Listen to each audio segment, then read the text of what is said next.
Bonjour à toutes et tous. Je vous remercie de vous être inscrits et de participer à ce webinaire qui a pour thématique évaluer son impact social, pourquoi et comment. Je suis Céline Gros, je suis chargée de mission à l'AVIS au pôle impact social et je vais animer ce webinaire jusqu'à 10h30 avec vous.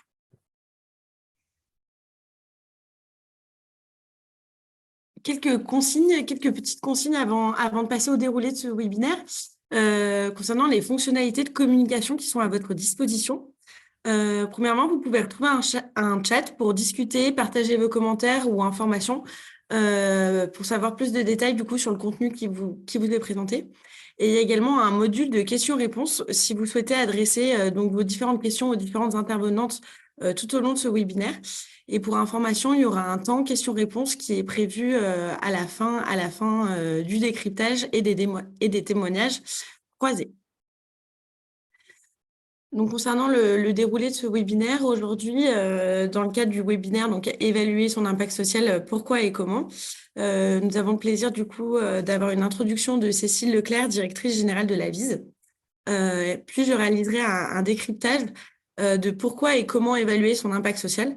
Et enfin, nous aurons le plaisir d'accueillir Estelle Godin, coordinatrice du DLA 85 et consultante au Centre d'études et d'action sociale de Vendée, et d'Antoinette Lefebvre à d'Argencé, directrice à la Régie de quartier Graines d'Idées.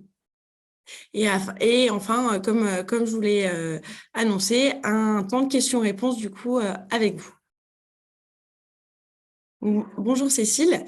Afin d'introduire ce webinaire organisé par l'AVIS, est-ce que tu peux nous présenter l'AVIS, ses missions et notamment celle sur l'évaluation de l'impact social?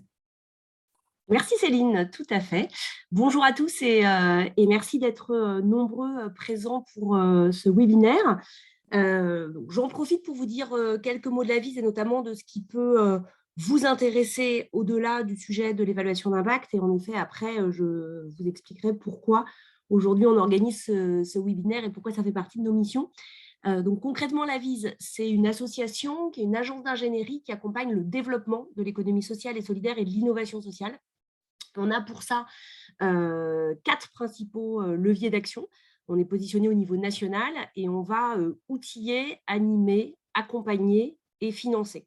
Alors concrètement, l'outillage, c'est on va apporter aux porteurs de projets et à l'ensemble de leurs parties prenantes, acteurs de l'accompagnement, acteurs du financement, acteurs publics, des outils autour du développement de l'entrepreneuriat social, de l'innovation sociale, de l'économie sociale et solidaire.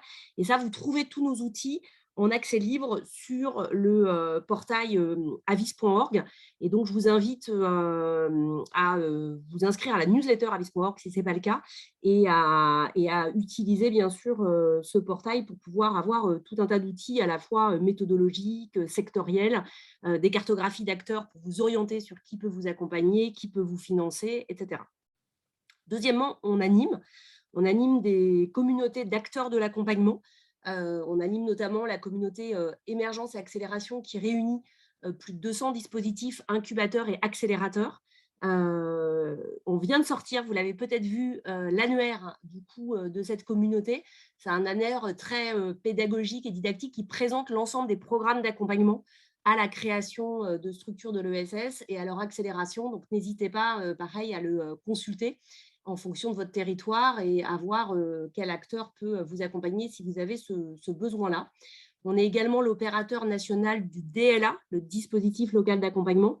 Donc, le DLA, c'est un dispositif qui accompagne toute structure de l'économie sociale et solidaire, donc notamment beaucoup d'associations employeuses, quel que soit leur secteur d'activité. Il accompagne plus de 6000 structures par an et il est présent sur l'ensemble des départements pour pouvoir accueillir le dirigeant, faire un diagnostic avec lui et mobiliser le cas échéant du conseil pour l'accompagner gratuitement pour la structure associative. Là, pareil, le site info-DLA vous donne toutes les informations pour pouvoir vous faire accompagner si vous en avez besoin. On reviendra sur le DLA sur le sujet précis de l'évaluation et des démarches d'évaluation d'impact dans ce webinaire. Je vous disais, donc là j'illustre seulement, mais du coup animer des acteurs de l'accompagnement. Troisièmement, accompagner. On conçoit en effet de l'ingénierie d'accompagnement quand on pense qu'on a une valeur ajoutée à le faire au niveau national, notamment sur les enjeux d'accompagnement au changement d'échelle et à l'essaimage d'innovation sociale d'un territoire à l'autre. Et puis enfin, financer. on est organisme intermédiaire du Fonds social européen. Et donc, il faut que vous ayez en tête pour ça qu'on lance régulièrement des appels à projets pour pouvoir cofinancer. En général, c'est des financements entre 40% et 50% un peu plus du projet. Donc là, on va, en dehors de l'évaluation d'impact, on va lancer en février un appel à projets pour pouvoir financer des programmes nationaux d'accompagnement de porteurs de projets, donc des acteurs qui concevraient des ingénieries de programmes d'accompagnement au niveau national sur des secteurs d'activité en particulier ou sur des thématiques particulières qui seraient aujourd'hui pas assez couvertes et pas complètement accompagnées. Pareil, suivez sur notre portail ou la newsletter avis.org les informations pour pouvoir savoir quand est-ce que l'appel à projet sort. En particulier sur l'évaluation d'impact, du coup, assez logiquement, la VIS, elle a travaillé depuis quasiment sa création, il y a 20 ans, sur le sujet de l'utilité sociale, de l'impact social des structures, dans la mesure où, bien sûr, ce sujet d'utilité sociale, il est au cœur de l'ensemble des porteurs de projets et des dirigeants qu'on cherche à accompagner à la VIS. Et aujourd'hui, on a des actions sur nos 4 leviers d'action que j'ai cités tout à l'heure, à savoir l'outillage. Donc, on outille sur le sujet de l'évaluation d'impact. On a du coup sur le portail le centre de ressources sur l'évaluation d'impact. Et l'idée, c'est d'outiller nous-mêmes, mais c'est aussi bien sûr de répertorier, capitaliser sur l'ensemble des outils qui nous semblent intéressants et qui sont produits par l'écosystème sur la question. On a publié récemment un guide qui s'appelle « Évaluer son impact social » et qui du coup cherche à apporter vraiment méthodologiquement une base très concrète et facile de prise en main pour un acteur qui aimerait se lancer dans une démarche d'évaluation et qui se réfère bien sûr à tout un tas d'autres outils ou bases de données d'indicateurs que le porteur peut avoir intérêt à mobiliser. Et on a également une newsletter sur l'impact social, donc n'hésitez pas à vous inscrire à cette newsletter dédiée pour pouvoir suivre l'actualité de l'ensemble des parties prenantes. Ça, c'est l'outillage. Du côté de l'animation des acteurs qui, du coup, travaillent ce sujet-là, on est l'animateur du Social Value France. En fait, il y a un réseau international qui s'appelle le Social Value International et du coup, l'entité française, elle réunit aujourd'hui plus de 180 personnes qui, du coup, sont des experts de l'évaluation d'impact, des consultants sur la question, des acteurs qui s'y intéressent, des acteurs qui financent explicitement ce sujet-là. Et l'idée, c'est vraiment de contribuer au développement des pratiques, de monter en compétences, en connaissances collectivement, d'échanger, de faire du transfert de savoir-faire et de structurer vraiment un écosystème d'acteurs autour de cette question. Enfin, du côté de l'accompagnement, on a un programme qu'on opère d'accompagnement au sujet de l'évaluation d'impact et qui est dédié assez logiquement du coup à l'accompagnement des accompagnateurs eux-mêmes, puisqu'on voit bien que chaque porteur de projet ne peut pas forcément avoir recours à un expert de l'évaluation d'impact pour financer et ne peut pas forcément financer cette évaluation. En revanche, on voit du coup qu'il peut échanger avec un accompagnateur plus généraliste. Et on a du coup notamment proposé Cap Impact pour les chargés de mission du dispositif local d'accompagnement, le DLA, dont je parlais tout à l'heure, qui du coup sont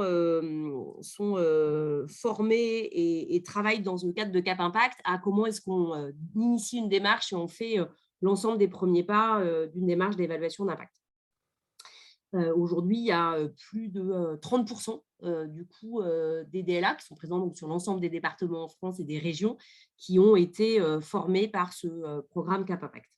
Et enfin, quatrième et dernier levier, le financement. Je vous le disais, par du Fonds social européen, on va lancer normalement tout début février un appel à projet pour justement financer des démarches évaluatives, donc à hauteur de 50% du coût du projet sur une durée du projet de 2 ans. L'idée, ce n'est pas de financer la démarche d'évaluation d'impact d'une structure de l'ESS qui garderait l'ensemble des informations pour elle-même, c'est vraiment de financer des démarches qui vont permettre de générer un nouvel outillage, notamment dans des secteurs d'activité particuliers ou sur des thématiques particulières. On ne cherche pas à financer des choses très générales parce que du coup, il y a déjà beaucoup d'acteurs qui ont produit des choses assez générales. On cherche à du coup compléter les outils qui existent en open source. Et du coup, on avait déjà lancé un appel à projet et on trouve bien sûr sur le site de l'AVIS tous les outils qui ont pu être produits et qui sont en open source. Et là, du coup, on cherche à compléter parce qu'on voit bien qu'un porteur de projet, quand il appartient à une activité particulière ou à une thématique, notamment de public particulier, il a besoin, pour aller plus vite dans sa réflexion sur sa démarche d'évaluation, de pouvoir s'appuyer sur des méthodes et des outils qui sont dédiés à cette activité ou à cette thématique. Donc, c'est ce qu'on va chercher à financer. Appel à projet début février, réponse attendue pour le mois d'avril. Voilà. Et ben, écoutez, merci beaucoup. Je vais passer la parole à Céline pour du coup rentrer dans le dur du sujet. Merci. Merci Cécile pour ces éléments introductifs. Alors, je vais partager mon écran. C'est bon? Alors, avant de passer au décryptage, je vous propose de répondre à 2 petites questions d'un sondage afin que l'on identifie un peu plus qui vous êtes et votre niveau de connaissance sur le sujet de l'évaluation de l'impact social.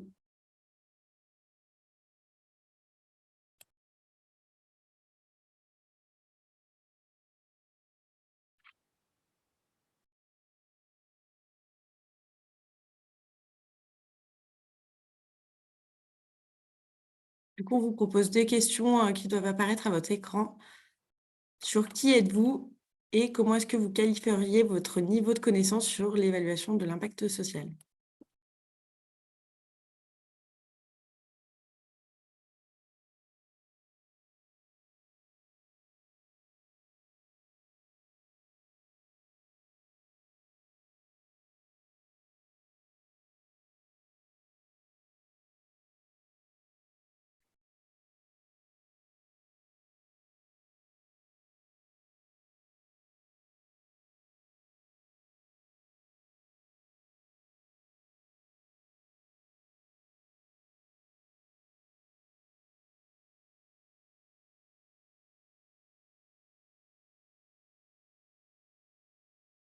Alors, vous avez quasiment tous et toutes répondu au sondage. Je vais vous partager les résultats également. Et donc, on a une majorité de collaborateurs de structures de l'ESS et également une grande part d'acteurs de l'accompagnement généraliste de l'ESS. Et avec une maturité plutôt partagée entre ceux qui viennent pour découvrir le sujet de l'évaluation de l'impact social, et puis ceux soit qui ont déjà une première brique ou en tout cas des premières notions théoriques sur l'évaluation ou en tout cas ont déjà pu formaliser ou travailler sur le sujet de façon opérationnelle.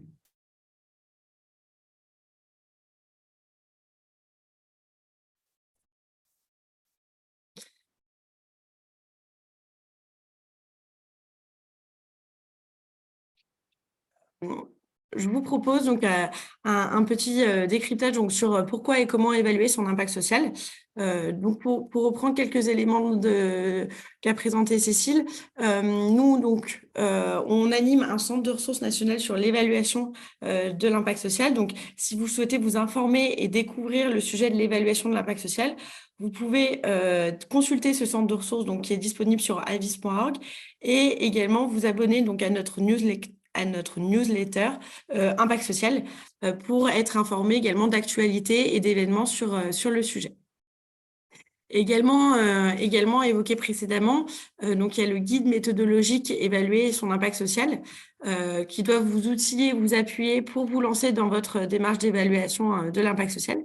Il a été publié par l'AVIS en juin dernier, donc vous pouvez également le retrouver sur le site de l'avis.org. Le décryptage que je vous propose suivant, plutôt axé donc pourquoi et comment, repose donc sur les éléments qui sont présents dans le guide et je reviendrai du coup dans quelques minutes sur son contenu.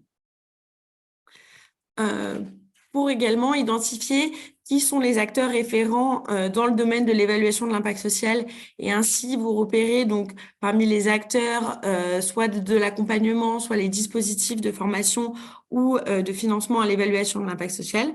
Vous pouvez consulter la cartographie des acteurs de l'évaluation de l'impact social qui a été réalisée par l'AVIS afin de mieux vous orienter du coup dans cet écosystème d'acteurs.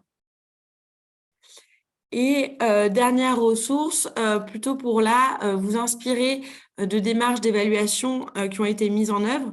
On vous propose plusieurs études de cas qui illustrent des démarches, alors soit des démarches complètes, soit des démarches qui mettent en œuvre des méthodes innovantes qui peuvent être qualitatives, quantitatives, monétaires, en proposant sous forme de retour d'expérience et d'enseignement une étude de cas sur des démarches inspirantes.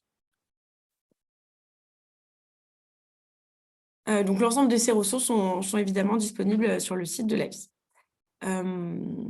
Donc, pour revenir plutôt donc, à la démarche d'évaluation de l'impact social, donc comme je vous l'ai évoqué précédemment, vous pouvez retrouver donc l'ensemble de la présentation et notamment approfondir du coup les éléments de ce webinaire dans le guide Évaluer son impact social qui vise à outiller et orienter tous ceux et celles qui souhaitent lancer une démarche premier pas d'évaluation de leur impact social, quel que soit évidemment le stade d'avancement du projet et en mobilisant des outils et des méthodes qui soient appropriés à la fois au contexte de la structure, de l'organisation, de ses enjeux et évidemment de ses moyens.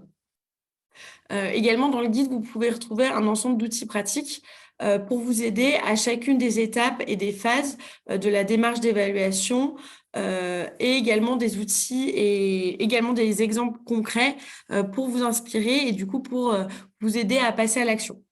Donc, tout ce que je vais présenter donc, est bien présent dans le guide et donc vous pouvez retrouver donc, toutes les informations utiles. Comme vous pouvez le voir à l'écran, du coup, il est partagé en 4 grandes sections.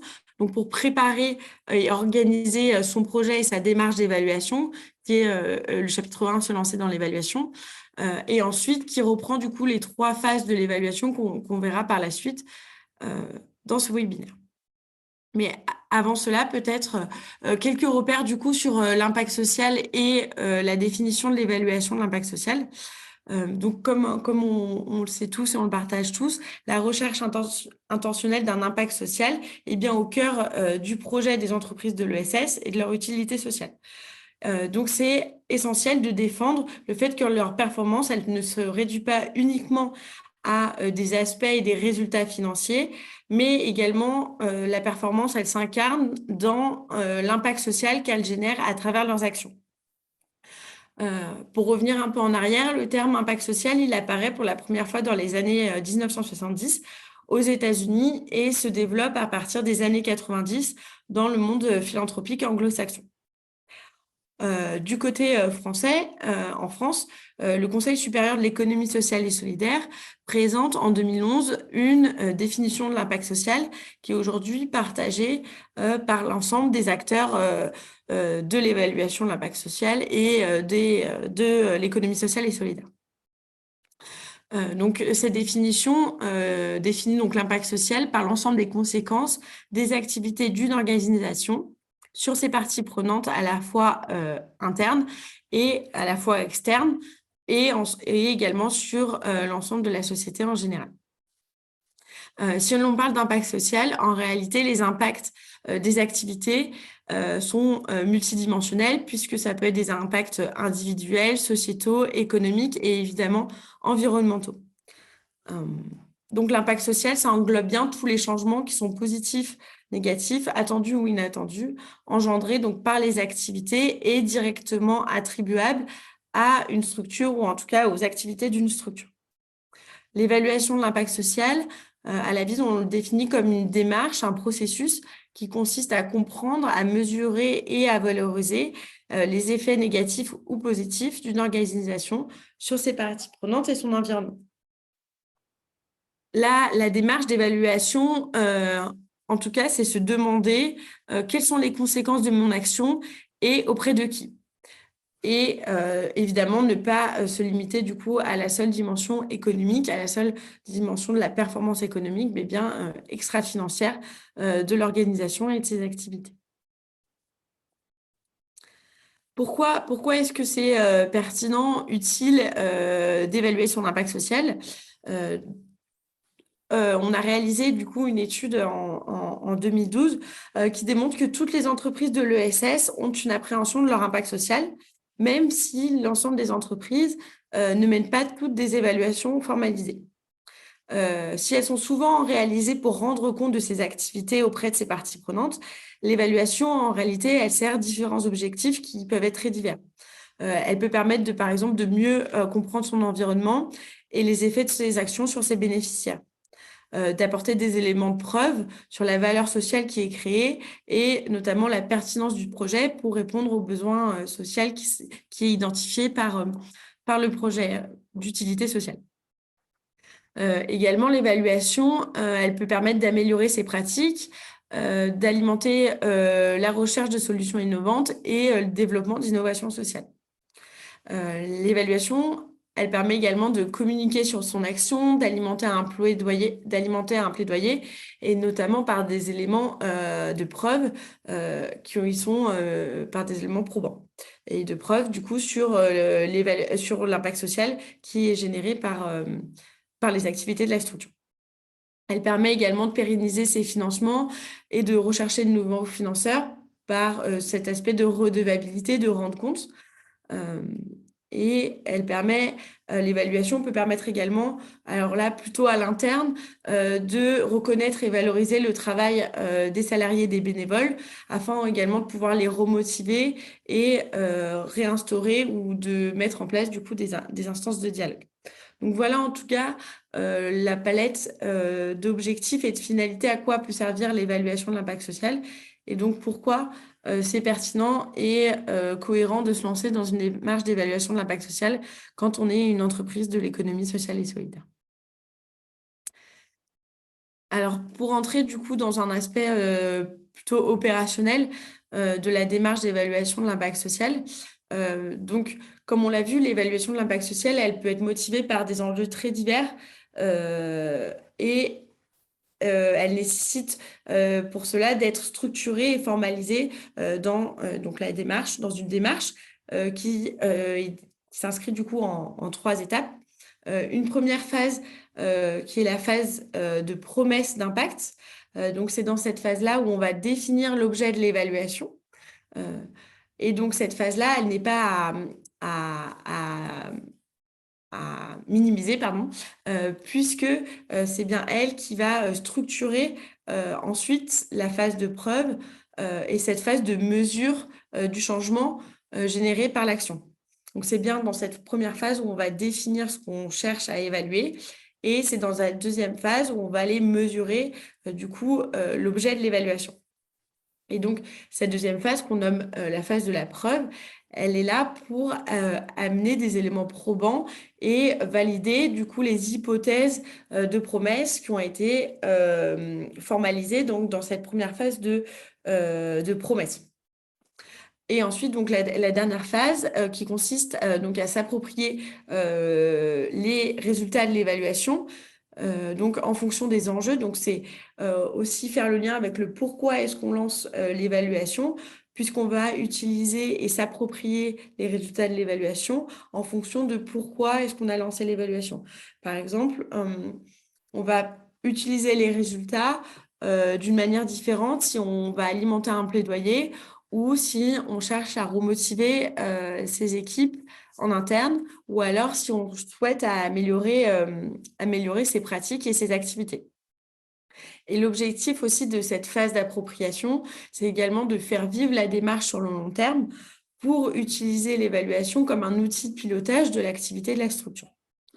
Donc, ces trois étapes, vous les retrouverez très détaillées du coup dans le guide qui a été mentionné précédemment et que vous retrouvez en dessous.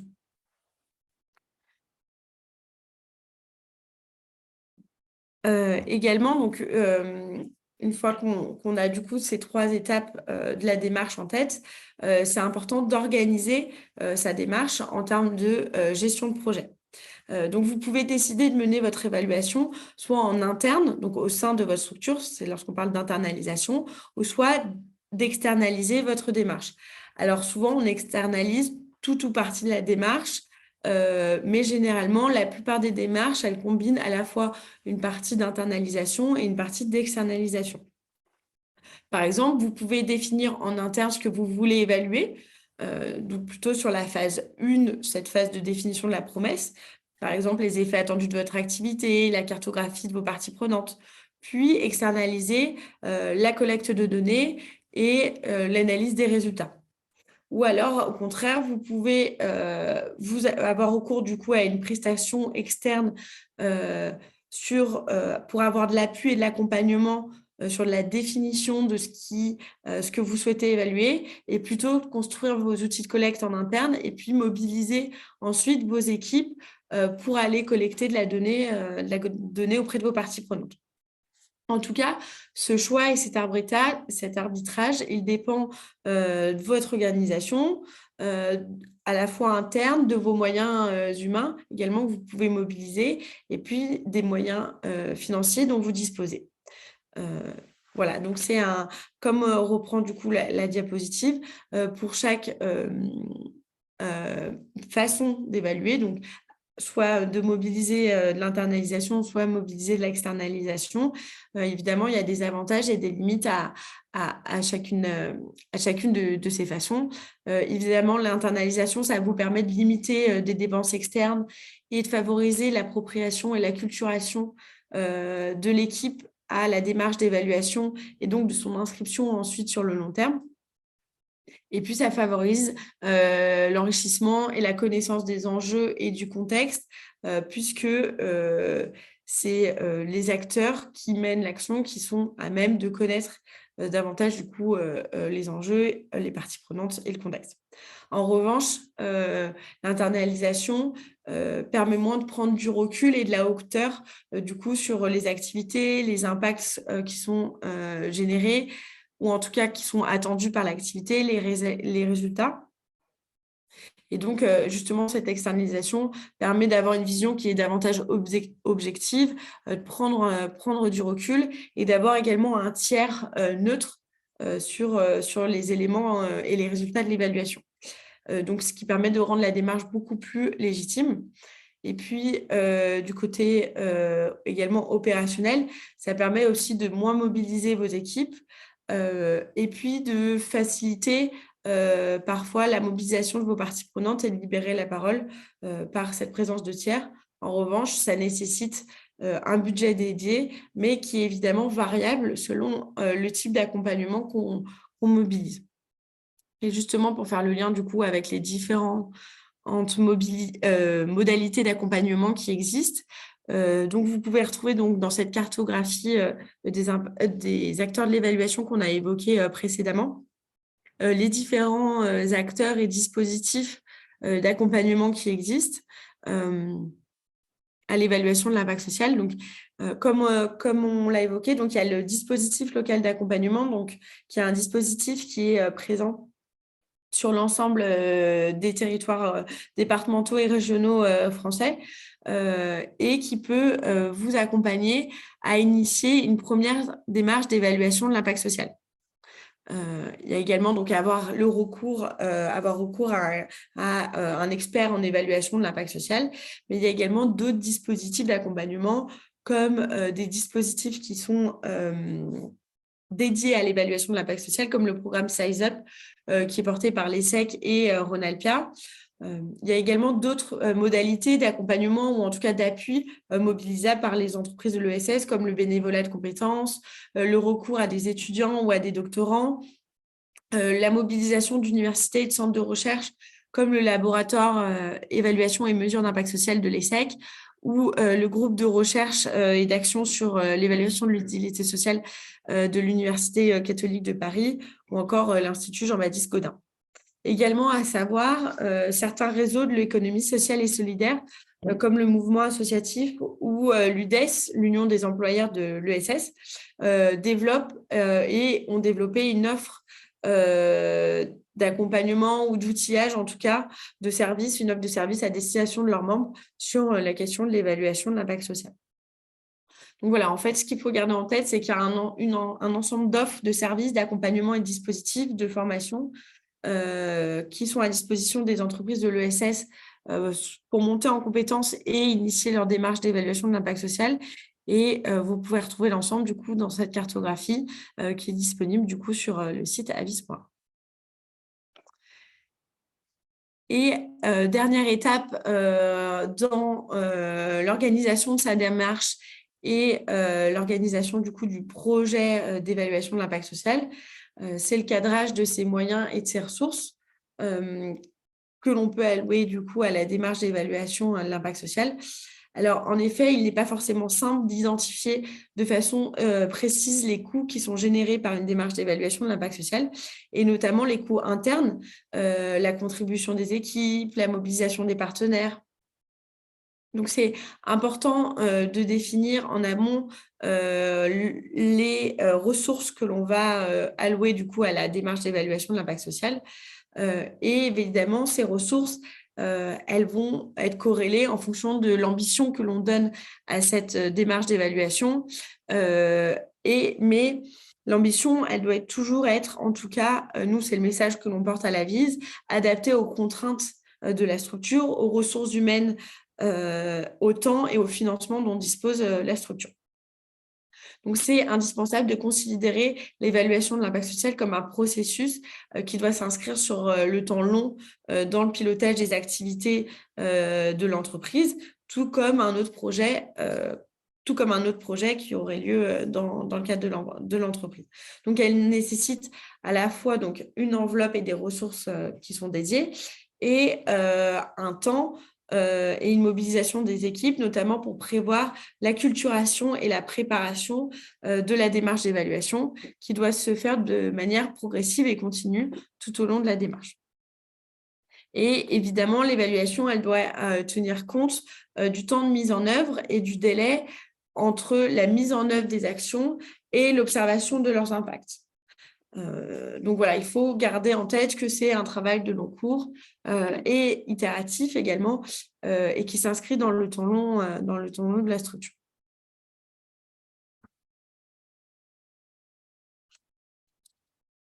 Donc, pour rentrer plus en détail donc, dans chacune des phases de l'évaluation, donc une fois qu'on a organisé son projet, son processus, sa démarche d'évaluation, donc au travers de pourquoi est-ce que j'évalue, les moyens dont je dispose, dans quelle mesure je vais organiser ma démarche, si c'est plutôt en interne et en externe.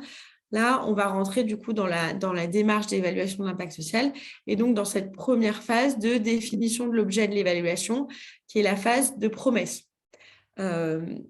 Donc, sachez qu'il est impossible de tout évaluer de manière exhaustive et que l'essentiel de l'évaluation de l'impact social repose sur le fait que l'évaluation répond à une ou plusieurs questions précises.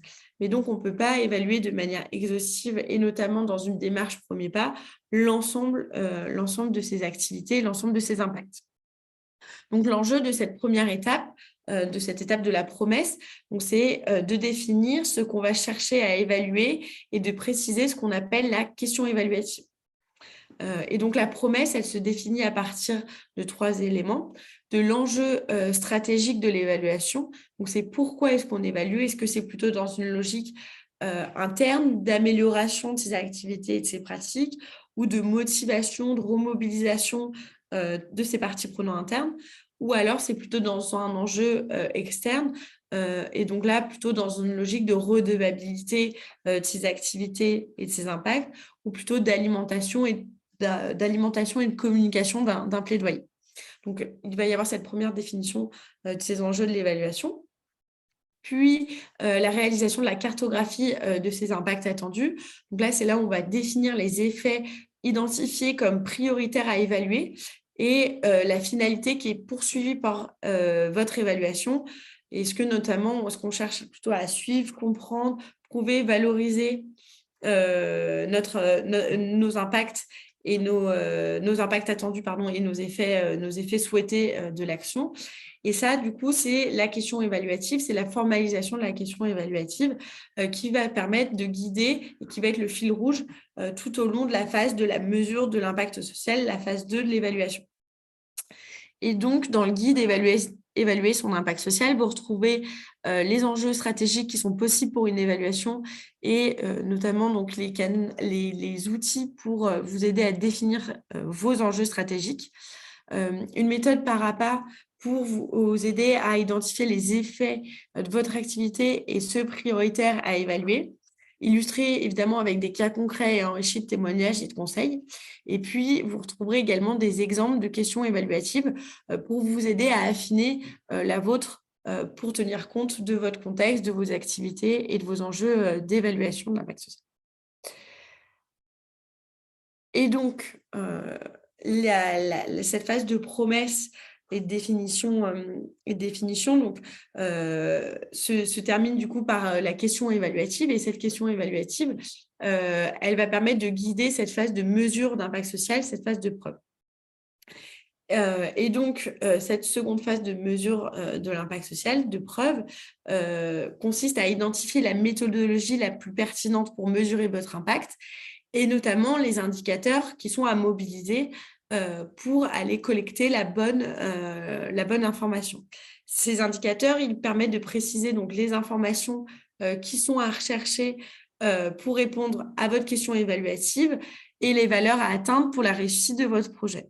Donc là, c'est important de mettre en cohérence du coup les impacts que l'on souhaite évaluer, la question évaluative qu'on recherche.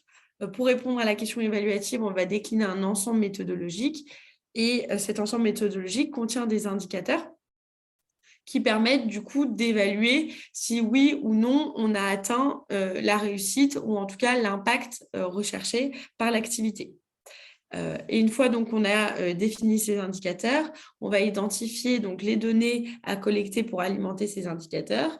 Et c'est ce qu'on va appeler donc cette phase de collecte de données. On va définir auprès de qui je vais chercher la donnée, à quel moment et notamment avec quels outils. Et c'est à ce moment-là qu'on va reprendre l'ensemble des éléments pour lancer la collecte de données. Donc, mesurer l'impact implique d'identifier et de quantifier les informations qui permettent d'évaluer le changement qui est généré par votre action. Et donc, pour faire le lien avec le guide évaluer son impact social et ces différentes phases de mesure d'impact social, de mesure de changement généré par l'action, vous retrouvez évidemment dans le guide des clés pour choisir la méthode à mobiliser pour votre évaluation. Et donc, pour vous poser aussi les bonnes questions et mobiliser la bonne méthode en fonction donc, de vos enjeux, de vos contraintes et de votre ambition. Une présentation d'indicateurs types et d'une méthode pas à pas, notamment pour définir ces indicateurs et également des exemples de référentiels d'indicateurs qui peuvent vous inspirer et des référentiels qui peuvent être thématiques ou sectorisés. Et également une méthode pour organiser votre collecte de données et ainsi que des conseils et des retours d'expérience sur des principaux outils existants. Et donc, une fois que vous avez mesuré le changement souhaité par votre activité, donc mesuré votre impact social, la dernière phase de la démarche d'évaluation de l'impact social, c'est la phase d'appropriation. Donc, c'est là où on va aller utiliser les données et les résultats de l'évaluation. L'objectif, c'est évidemment que l'évaluation, elle vous permette de prendre les bonnes décisions et qu'elle vous permette pour ça de mobiliser vos parties prenantes, de développer votre activité, par exemple en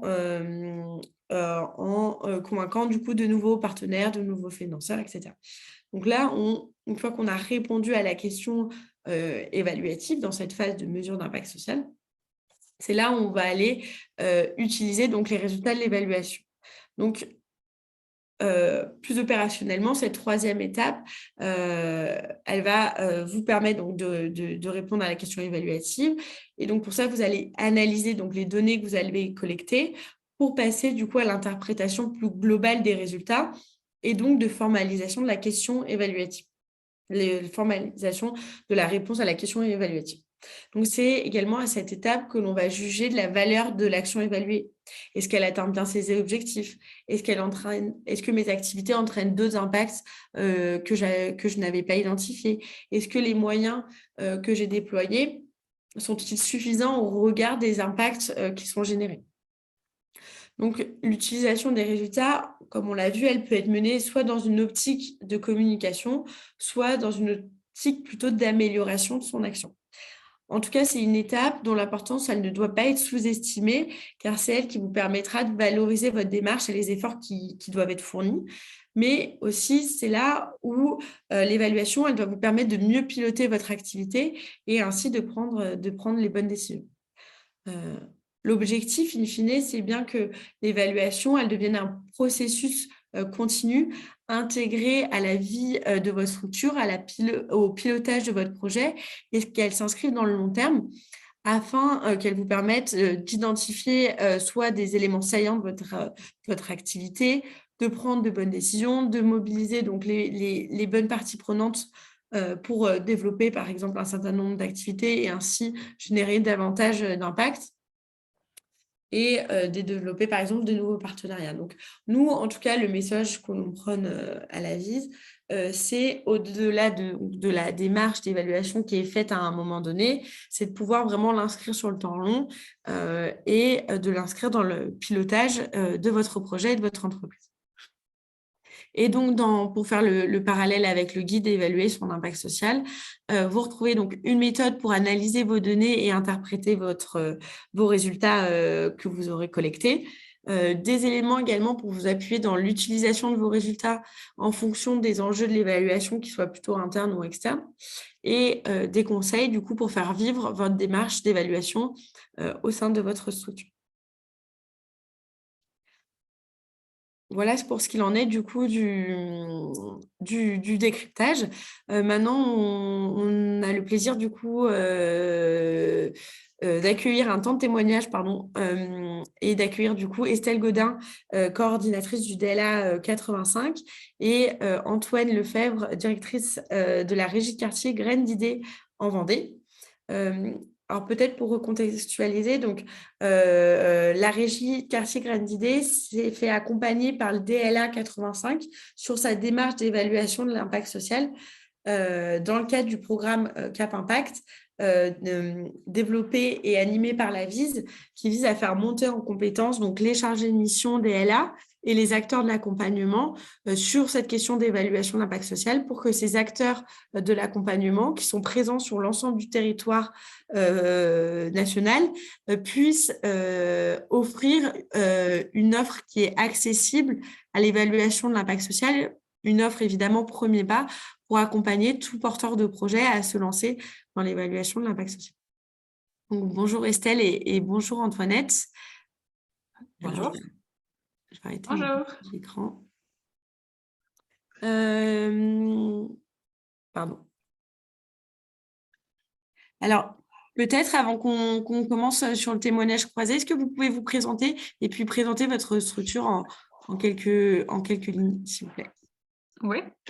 Du coup, bonjour à toutes et à tous. Estelle Godin, donc moi je suis la coordinatrice du DLA, donc le dispositif local d'accompagnement sur le département de la Vendée, et je travaille au sein du CEAS, le Centre d'études et d'action sociale, qui est l'opérateur depuis 2004 du DLA. Très rapidement, en gros, ce qu'il faut retenir du CA, c'est 2 points. On est un centre de formation au métier du médico-social et on est aussi un cabinet d'études, de conseil et d'accompagnement, principalement pour les structures du médico-social, pour les collectivités et puis bien sûr, du coup, pour les structures de l'économie sociale et solidaire. Bonjour à tous, donc moi Antoinette Lefebvre d'Argencé, je suis directrice de la régie de quartier Graines d'idées à La Roche-sur-Yon en Vendée. La régie de quartier Graines d'idées, c'est une association qui intervient à la fois sur le champ de l'insertion sociale avec des actions notamment financées par le département pour l'accompagnement et la resocialisation des personnes les plus éloignées de l'emploi. Et puis on intervient également sur le champ de l'insertion par l'activité économique puisqu'on est atelier chantier d'insertion avec une cinquantaine de salariés sur différents supports. Voilà. Merci. Et du coup, peut-être Antoinette, pour garder le fil, pourquoi c'était important pour Graines d'idées de se lancer dans l'évaluation? On pourrait dire qu'il y a 3 raisons. La première, c'est que Graines d'idées, c'est une association qui a 27 ans, qui est bien connue sur le territoire Et moi, je suis arrivée il y a 2 ans avec l'envie de remettre à plat le projet associatif, de retravailler le projet stratégique. Et je trouvais qu'en préalable, l'évaluation d'impact social et la redéfinition de nos objectifs étaient intéressantes. Voilà, ça, c'était un des premiers souhaits. Le deuxième, c'est qu'on produit beaucoup d'indicateurs de résultats pour nos financeurs, par exemple sur le retour à l'emploi, l'accès à la formation, hein, ce qu'on appelle dans notre jargon à nous les sorties dynamiques. Mais finalement, tous nos objectifs, tout ce qu'on fait, nous, sur le champ social est très peu chiffré, très peu démontré. Et du coup, on avait envie aussi de pouvoir le mettre en lumière. Et puis, la troisième raison qui est peut-être moins évidente, et en tout cas, c'est que souvent on valorise et on parle très positivement de tout ce qu'on fait, et pour autant, c'est intéressant de re-questionner des fonctionnements et des actions qui sont en place depuis des années. Et l'évaluation d'impact social était aussi un moyen d'aller re-questionner, savoir si on était au bon endroit toujours, savoir si on répondait toujours aux besoins des habitants et des usagers. Et voilà, donc il y avait aussi une manière de se remettre en question et de remettre en question ce qu'on fait. Merci. Et du coup, comment plus concrètement, est-ce que vous pouvez nous illustrer comment s'est organisée la démarche? Peut-être le lien aussi entre vous deux, entre accompagnateur et du coup structure accompagnée, et puis après opérationnellement, du coup les différentes phases et comment le projet s'est déroulé. Déjà, tout d'abord, tu nous as présenté dans le cadre du DLA la formation Cap Impact avec tes collègues. Donc, c'est vrai que nous, en fait, au sein du CEAS, on était déjà un peu mobilisés sur ce sujet-là. Donc, on s'est dit que c'était une bonne opportunité aussi pour pouvoir continuer à progresser sur cette thématique.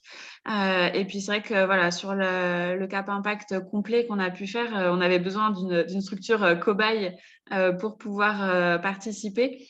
Et c'est vrai que sur le territoire, on a pas mal réfléchi en interne qu'est-ce qui pourrait être la plus à même pour poursuivre avec nous cette formation.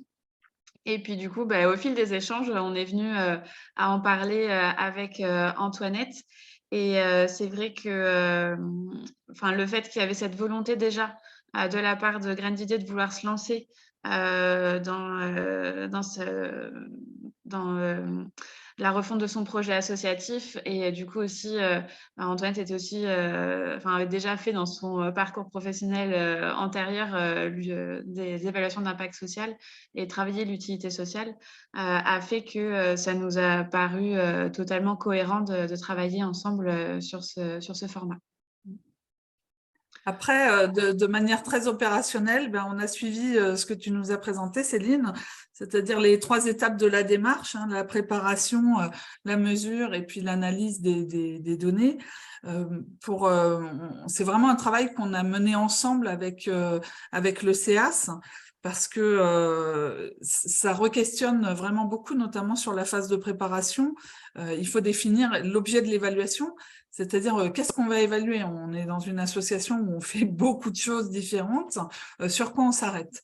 Donc, du coup, le CEAS, Estelle et puis sa collègue, sont venus à Graines d'Idées animer des ateliers auprès des principales parties prenantes qui sont les salariés permanents de l'association, un autre atelier avec les personnes qui bénéficient de l'action sociale dont je parlais tout à l'heure, et puis auprès également des membres du CA, hein, qui sont vraiment aussi les instigateurs de nos objectifs quand même dans une association.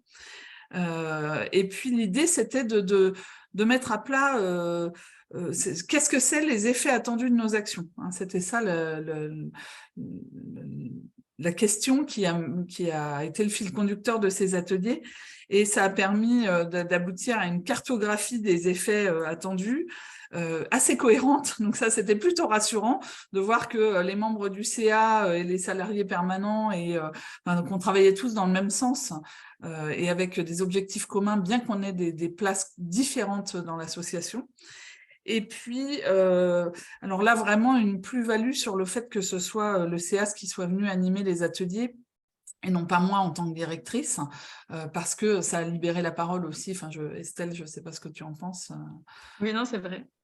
Voilà, ça a permis à chacun d'avoir une parole libre. Et puis, tu le disais aussi, Céline, un regard extérieur, c'est intéressant aussi, y compris pour obliger les gens à reformuler ce qui, parfois, dans notre quotidien, nous paraît tellement évident. Dans cette démarche d'évaluation de l'impact social, ça nous oblige à formuler vraiment ce qu'on attend des actions qu'on mène au quotidien. Ça permet aussi de refonder un langage commun. On a eu beaucoup de changements dans l'association, on a grossi pas mal ces dernières années, donc des nouveaux salariés qui sont arrivés, qui ne sont pas là depuis l'origine, il y a 27 ans. Et donc, c'est intéressant aussi d'avoir ce langage commun. Et du coup, voilà, ça nous a permis vraiment de redéfinir tout ça. Après, il a fallu quand même se poser sur 2 questions évaluatives. Alors, nous, on a choisi d'en prendre 2.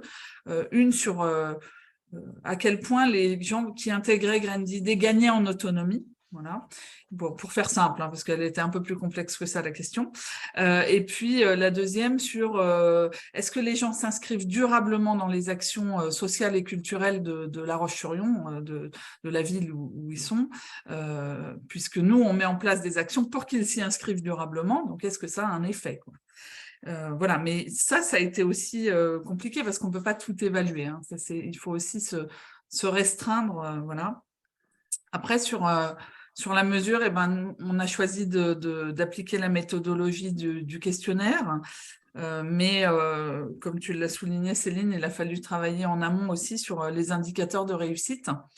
Puis ça, c'était très intéressant. On a mené des ateliers. Alors là, c'est moi qui les ai menés avec les salariés permanents, où on se rend compte que chacun ne met pas la réussite au même endroit. C'est-à-dire, pour certains, on va dire que si la personne sort de son quartier, elle a gagné en mobilité. Pour d'autres, le fait qu'elle ait le permis de conduire, tant qu'elle n'aura pas le permis de conduire, on ne pourra pas considérer qu'elle a gagné en mobilité. Sur des choses plus sociales, on va se dire que pour certains, si la personne n'a plus de problème financier à la sortie de Graines d'idées, c'est qu'elle a résolu ses problèmes et qu'elle a gagné en autonomie. Et pour d'autres, si elle est capable d'aller demander de l'aide, c'est déjà qu'elle a gagné en autonomie. Voilà. Donc ça, c'était très intéressant aussi de retravailler avec les différentes parties prenantes sur non seulement les effets désirés de nos actions, mais aussi où est-ce qu'on mesure, où est-ce qu'on pose la réussite et la satisfaction vis-à-vis de nos actions. Ça, c'est important. Ensuite, le CEAS a fait un gros travail sur la création du questionnaire, puisque avec pas mal d'allers-retours, hein, ça paraît évident comme ça de rédiger un questionnaire, mais ça ne l'est pas du tout, parce qu'en fait, il faut aussi qu'on arrive à mesurer notre part, la part de l'association dans l'évolution de la personne, là en l'occurrence. Donc, il fallait vraiment retravailler les questions de telle manière que on puisse mesurer un avant et un après. Avant et après l'entrée sur les dispositifs, et puis aussi faire un questionnaire qui nous serve, qui soit exploitable ensuite. Donc là, après avoir expérimenté une première fois, on se rend compte qu'il y a des questions qu'il faudra qu'on enlève, qui ne servent à rien, ou pas grand-chose.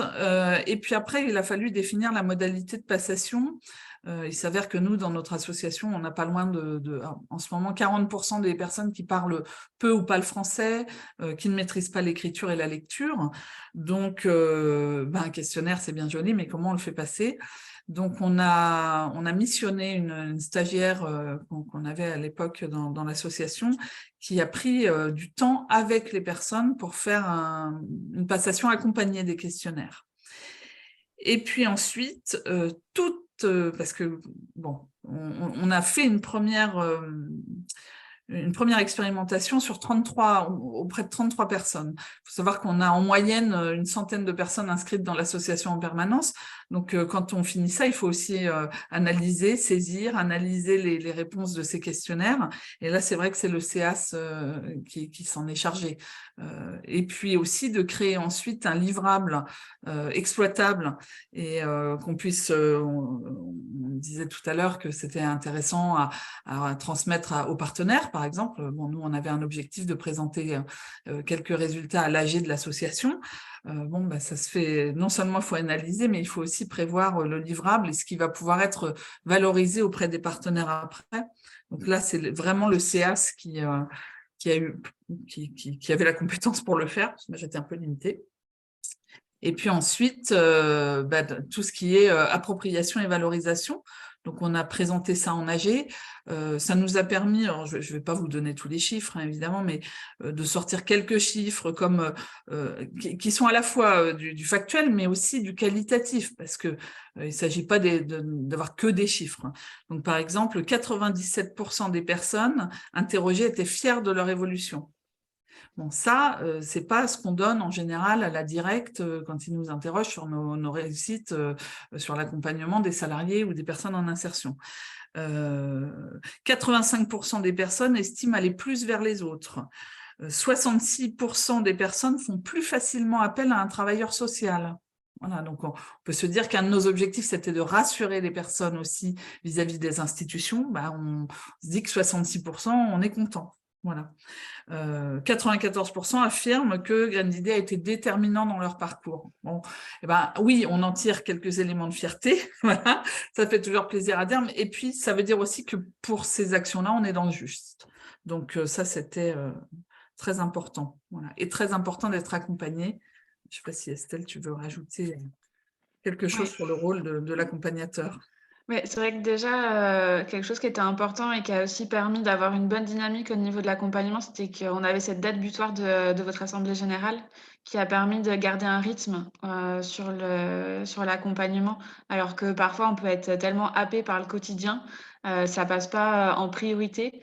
Et du coup, c'est vrai que ça, c'était vraiment quelque chose d'hyper important. Et voilà, pour les personnes qui nous regardent et qui nous écoutent, c'est vrai que le fait d'avoir cette date butoir de l'assemblée générale nous a vraiment permis en fait de garder cette dynamique. Après, par rapport au rôle de l'accompagnateur, c'est vrai qu'il est important, comme tu as pu le dire, Céline. Alors oui, se lancer tout seul, c'est faisable, c'est possible.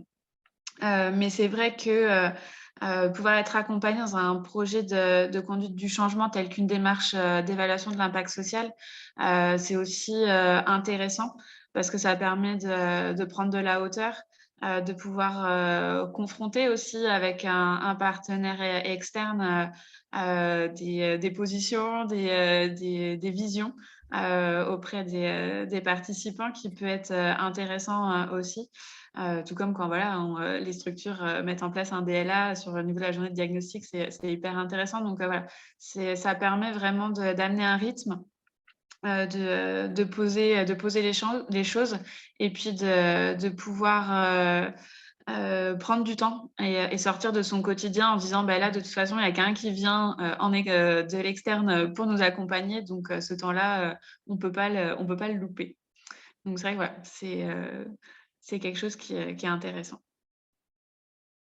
Merci. Et Antoinette, qu'est-ce qu'a produit l'évaluation? Quels ont été aussi les impacts de l'évaluation sur l'organisation, le pilotage de ton activité à la suite?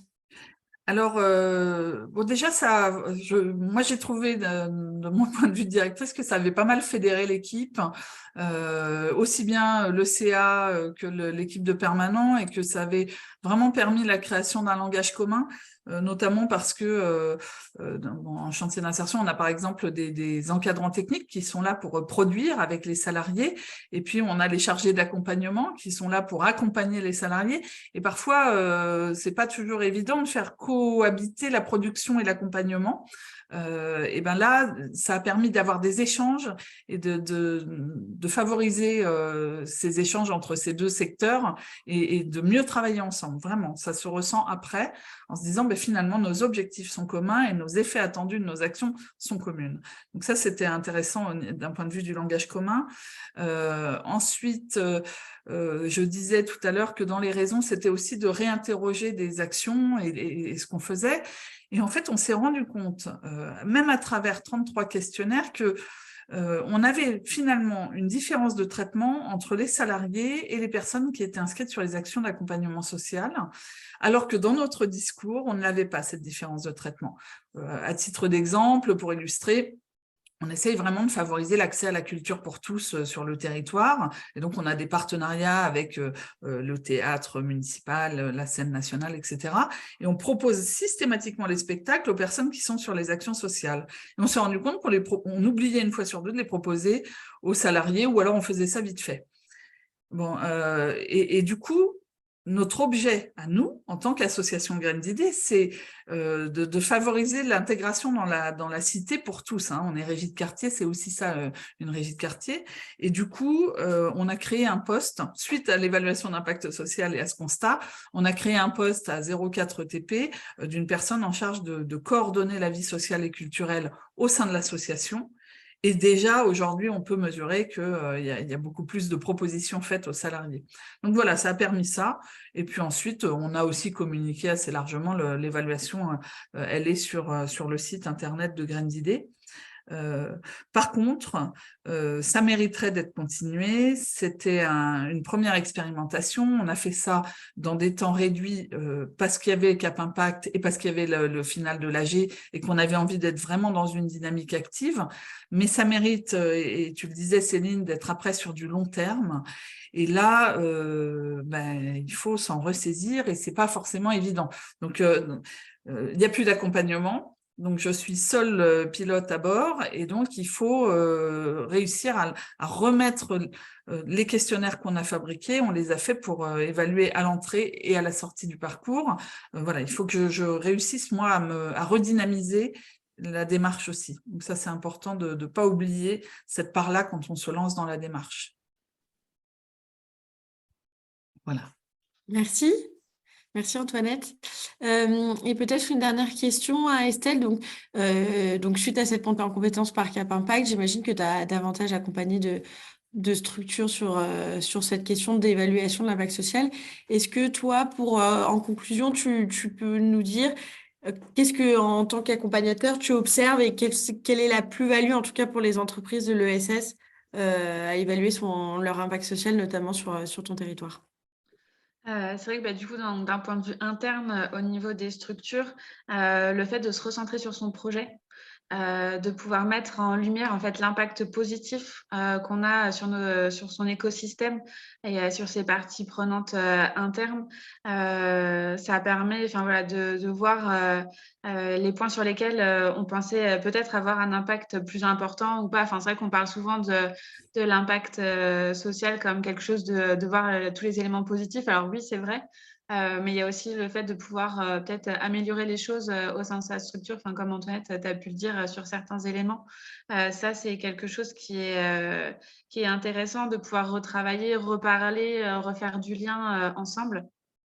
Et puis d'un point de vue externe, je dirais ce qui est intéressant aussi, c'est de pouvoir travailler collectivement des éléments de langage.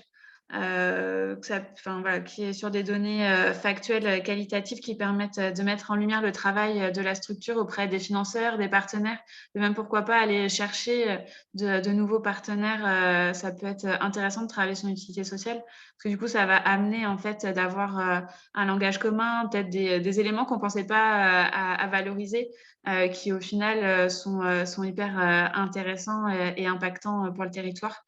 Et puis, d'une manière plus globale, c'est vrai qu'on le voit aussi dans le cadre du DLA, les structures ont vraiment besoin de retrouver du sens, du travailler ensemble. C'est vrai que je trouve que travailler sur l'évaluation de l'impact social et du coup travailler plus généralement son utilité sociale permet vraiment ça. Et je pense qu'après 3 années compliquées par rapport au contexte sanitaire, ça peut permettre de remettre une belle dynamique au sein des structures.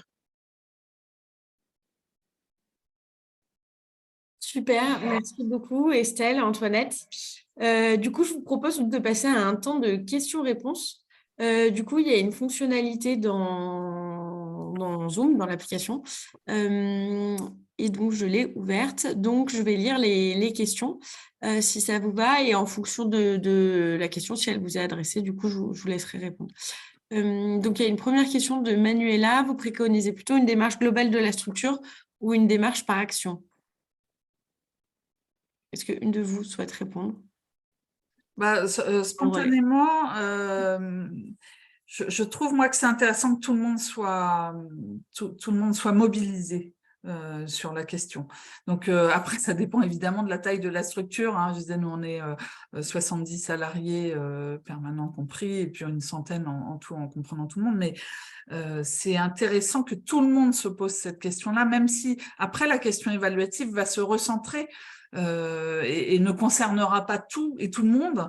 Mais pour autant, quand on a préparé ce webinaire, on se le disait aussi, c'est important que ce ne soit pas porté que par la direction, mais bien par l'ensemble de l'équipe.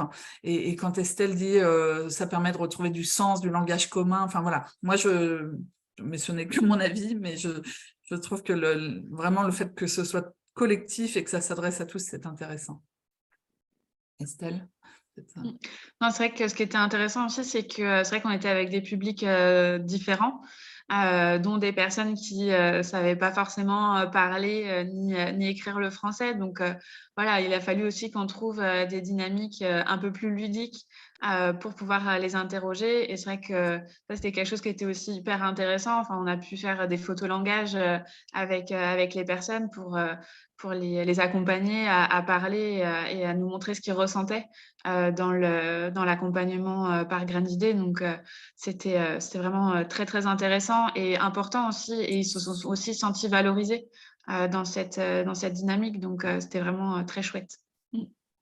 Il y a d'autres questions du coup sur la démarche de Graines d'Idées. Est-ce qu'il y a eu des résultats qui étaient inattendus?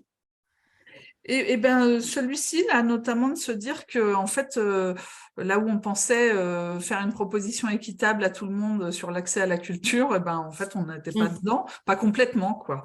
Et c'est là où ça permet vraiment aussi de mesurer l'écart entre ce qu'on pense faire et ce qu'on fait réellement. Hein. Il faut aussi accepter d'avoir un résultat qui ne soit pas celui qu'on attend. Il ne faut pas se lancer dans la démarche d'évaluation juste pour pouvoir se mettre en valeur tout ce qu'on fait de bien. Il faut aussi pouvoir à un moment accepter de se rendre compte qu'à un moment, on ne fait pas forcément hyper bien et que le résultat n'est pas celui qu'on attendait, quoi. Je pense qu'il faut être prévenu de ça. Et il y a une question sur plutôt l'organisation, sur les coûts. Est-ce que Graines d'Idées, du coup, a pu modéliser les coûts que ça a coûté en interne? Non, nous, on était des gentils cobayes, donc on est dans une démarche un peu différente. Donc non, peut-être Estelle, tu peux mieux répondre sur ce que ça peut coûter à une structure en dehors du dispositif Cap Impact, du coup. C'est vrai que là, enfin, nous, en fait, au niveau du CA, à chaque fois qu'on a pu lancer des démarches d'évaluation de l'impact social, on a toujours fait en sorte, en fait, que les structures puissent trouver des financements, que ce soit par le FDVA, le Fonds de développement à la vie associative, que ce soit par les OPCO aussi, en faisant des formations actions. Donc là, c'est vrai que là, comme ça, je pourrais pas forcément dire un chiffre précis. Après, c'est vrai que par rapport à l'accompagnement avec Graines d'Idées, c'est vrai qu'on a fait, il y avait 3 journées de formation dans le cadre du Cap Impact, qui nous a quand même permis aussi de pas mal travailler ensemble. Et puis après, le temps de faire les ateliers, les allers-retours aussi par rapport au questionnaire, le temps de créer aussi l'infographie qui a été réalisée. Donc, je pense qu'au global, en tout, on a dû y passer 10-15 jours, je dirais. Je ne sais pas, Antoinette, ce que tu en penses. Mais, Oui, ça prend du temps, il ne faut pas le sous-estimer, et qu'on soit accompagné ou non. Après, le temps de l'équipe, nous, on a pris sur des temps de réunion d'équipe qui étaient de toute façon existants, mais il ne faut pas sous-estimer le temps que ça prend, par contre. C'est vrai que c'est un vrai investissement pour la structure. Et qui nous fait gagner du temps après, puisque là, la prochaine démarche pour nous, c'est on a déjà du coup retravaillé notre projet stratégique en parallèle du travail sur l'évaluation d'impact social. Et là, 2023, ça va être le travail commun sur la réécriture du projet associatif.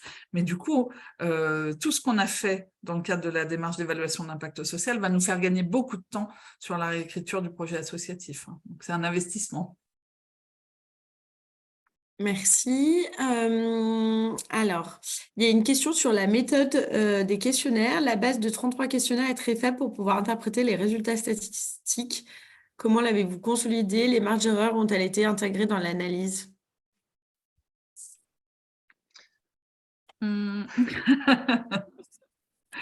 Estelle?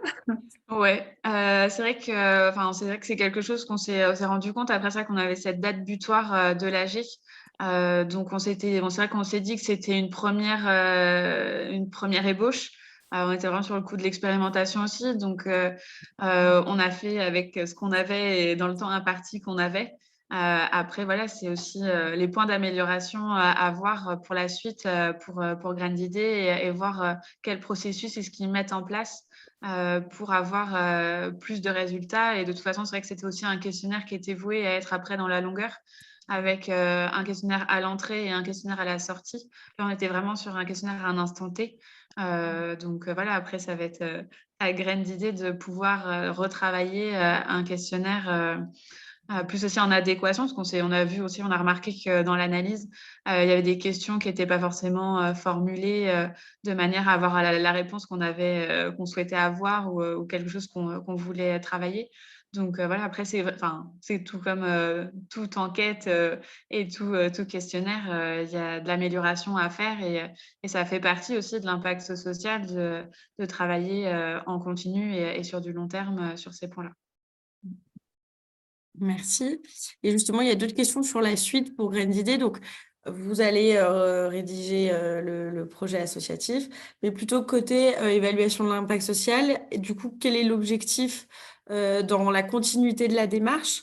Et également, il y a une question sur est-ce que ça vous a donné envie d'évaluer d'autres aspects de votre structure, par exemple écologique ou économique, etc. Sur le futur, c'est vraiment d'intégrer ce questionnaire à l'entrée et à la sortie des personnes, salariés ou non, pour pouvoir mesurer l'évolution et continuer aussi à vérifier qu'on atteint les objectifs qu'on s'est fixés. Voilà. Parce que ce sont des objectifs difficilement mesurables. Hein. C'est pas la personne a-t-elle rédigé son CV, c'est est-ce qu'elle a gagné en autonomie ou est-ce qu'elle est mieux inscrite dans les activités de la cité, enfin cité avec un grand C bien sûr. Donc voilà, ça c'est l'objectif à court terme. Et puis après de se dépatouiller pour bien analyser effectivement, puisque j'aurais plus le CAS à côté de moi. Donc ça, c'est important aussi, et de pouvoir continuer à présenter des chiffres régulièrement aux personnes qui s'intéressent à l'association, pas que les financeurs, hein, vraiment de manière large. Et je pense notamment aux membres du CA, parce que dans une association, moi, je remarque quand même, ça fait un paquet d'années que je vogue dans les assos, et souvent au CA, on a tendance à leur présenter nos chiffres, nos difficultés, des histoires dessous, des histoires RH aussi, mais parfois on oublie de leur présenter des choses très concrètes de ce qu'on fait au quotidien, et c'est ça pourtant qui les fédère et qui les intéresse à faire partie des conseils d'administration. Donc je trouve que c'est aussi un outil fédérateur. Et puis après, sur d'autres questions évaluatives, pas tout de suite là,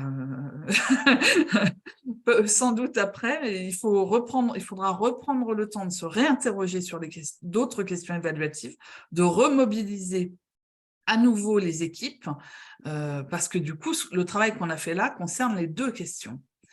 Et si on doit en relancer d'autres, il faut refaire tout le travail. Donc, c'est important de bien choisir aussi les questions de départ. Hein, je pense que ce sera peut-être compliqué de le refaire 10 fois.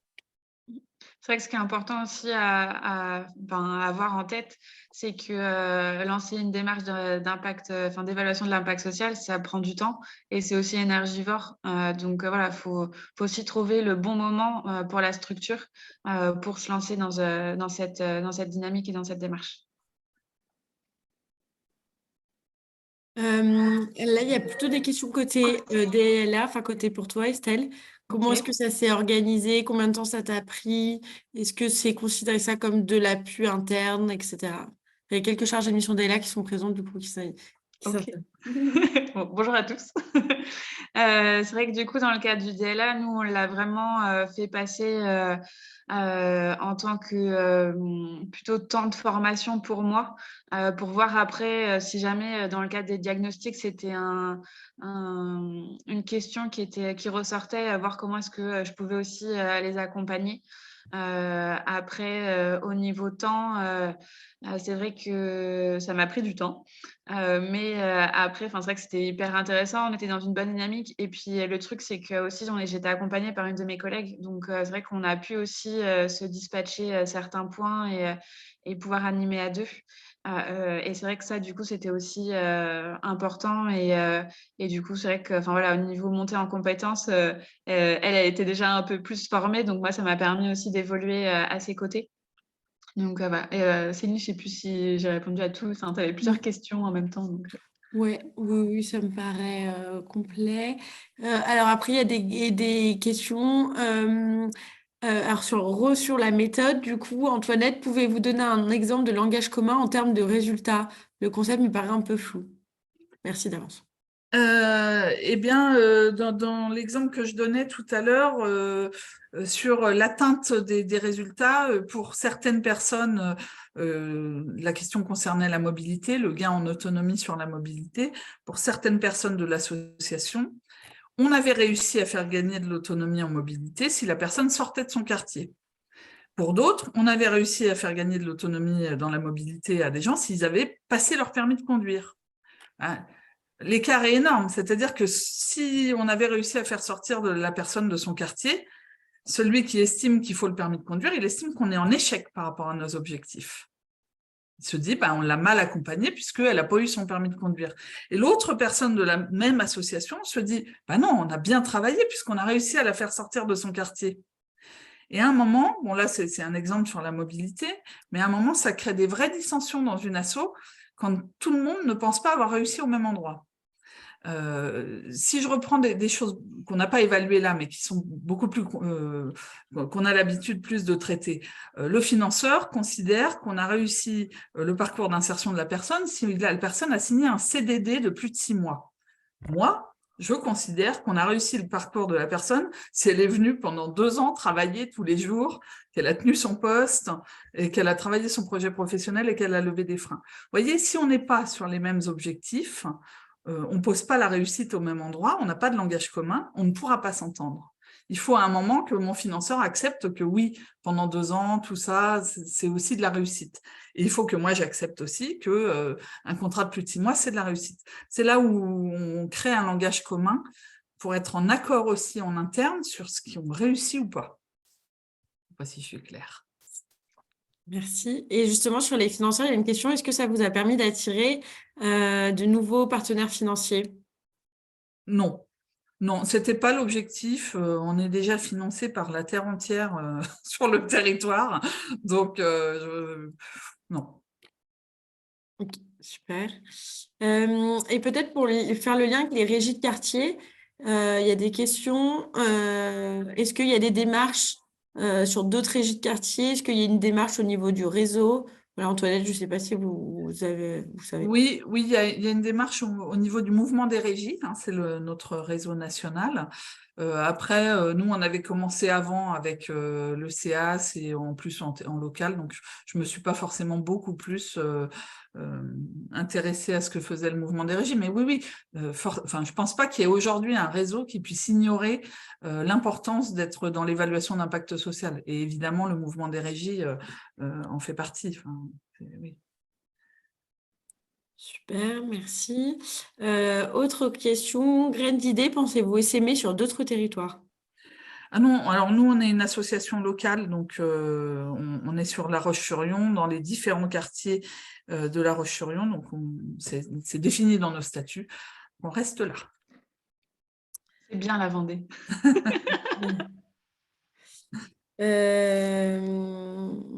Alors après, il y a une question.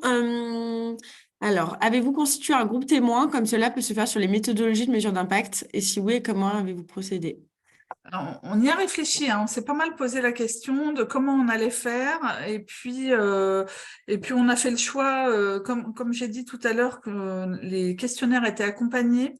Donc, notre stagiaire est allée sur chaque atelier. Il faut savoir qu'on est dispersé pas mal, nous, sur la ville, que les ateliers sont très différents. Donc, elle est allée sur chaque atelier, elle a fait les questionnaires avec les personnes qui étaient présentes. Et vous voyez qu'on en arrive à 33 personnes sur une centaine, parce que tout le monde ne travaille pas tous les jours, etc. Et du coup, ça nous a constitué un groupe. Mais si quand on s'est posé la question avec Estelle, on a trouvé ça compliqué de trouver un groupe représentatif aussi.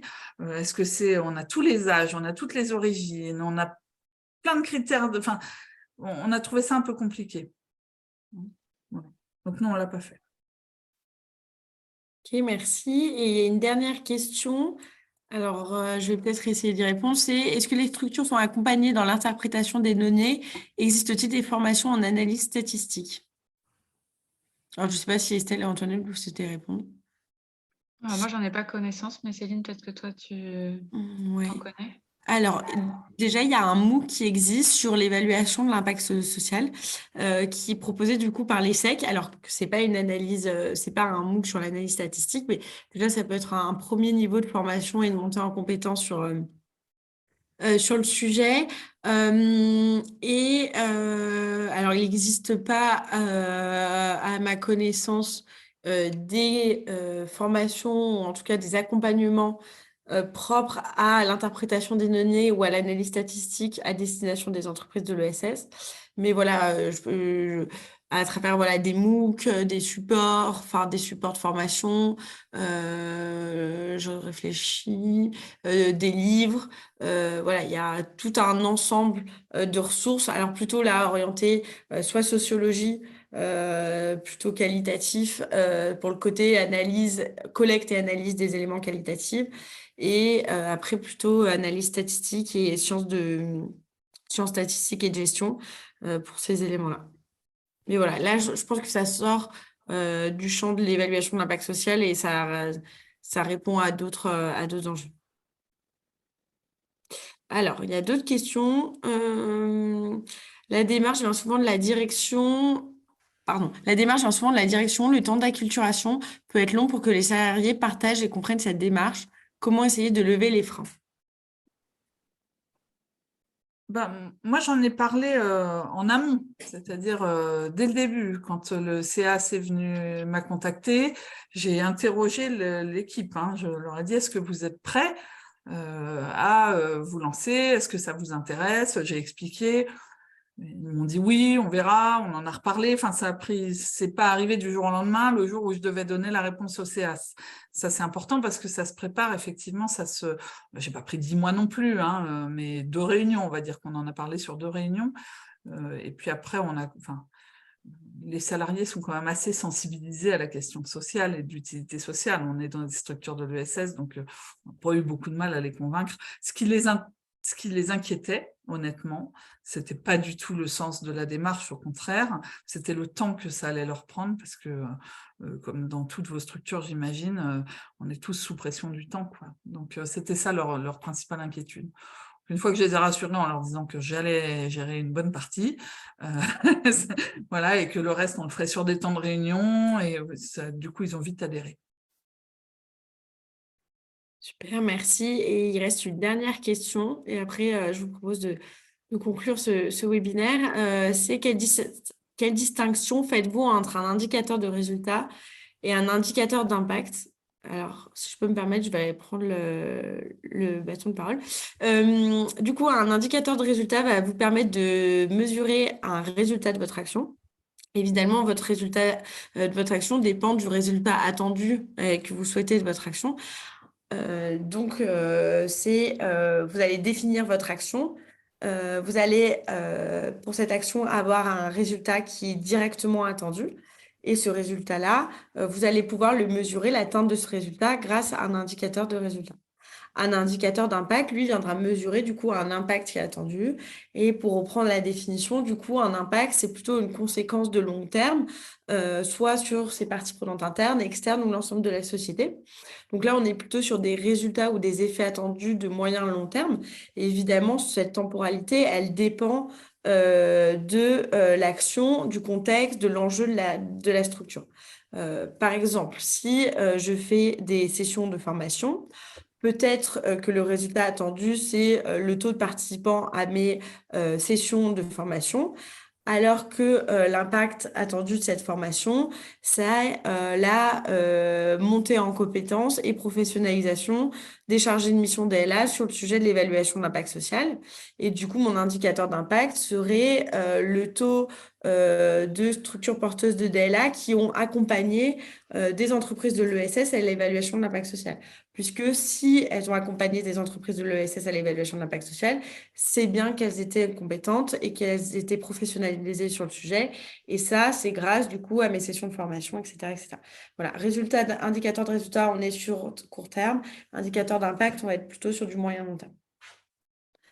Voilà, je vais conclure du coup le webinaire. Merci beaucoup à Estelle et Antoinette. Est-ce que vous souhaitez avoir un dernier mot, un dernier conseil, du coup, pour celles et ceux qui nous écoutent, qui souhaiteraient du coup se lancer dans l'évaluation de l'impact social?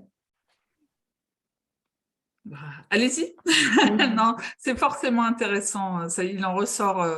Voilà, c'est de l'investissement en temps, mais c'est fédérateur, c'est très intéressant et ça redonne encore du souffle à des actions et à des personnes aussi qui sont là depuis longtemps.